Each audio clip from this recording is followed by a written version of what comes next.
Today, I'd like to share a powerful spiritual secret that many people never get.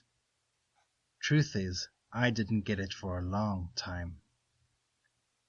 The secret and misunderstanding is found in Romans 8:28. And we know that God works all things together for the good of those who love him, who've been called according to his purpose. The way many people understand this is, if you want a happy life, you must just love God, and everything will work out great. But it doesn't usually happen that way, because life happens. We have health issues, there are deaths, financial problems, and conflicts with others, and these can really hit hard. And many an honest Christian is left thinking, but I do love God, so why is all this bad happening?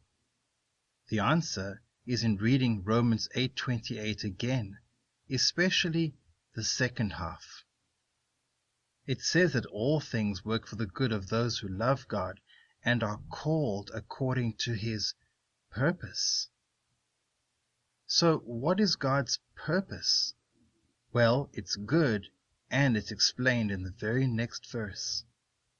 For those God foreknew, he also predestined to be conformed to the image of his Son, so that he would be the firstborn among many brothers. God's purpose is that you be conformed to the image of Jesus. At this point, some Christians say, "Oh, I get it," but honestly, most don't. So here's another way to look at it. When you come to God, you give him your sin-warped heart. God's purpose then is to conform it to the image of Jesus. How does he do this?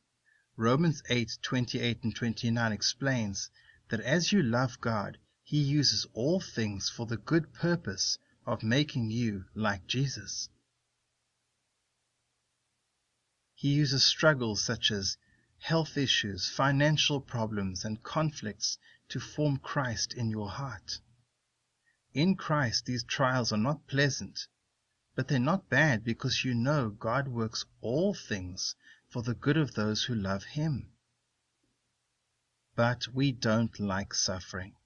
So many Christians pull away, they pull their hearts out of God's hand, or we complain, and the result is we don't really grow. We need a mind change. We need to remember that Jesus is the master carpenter, and he loves you. Our struggles are not for destruction, because Jesus uses them to form himself in you. This is God's purpose. So when bad happens, you don't need to ask God why, because you know why. God is working his purpose in you to make you more like Jesus.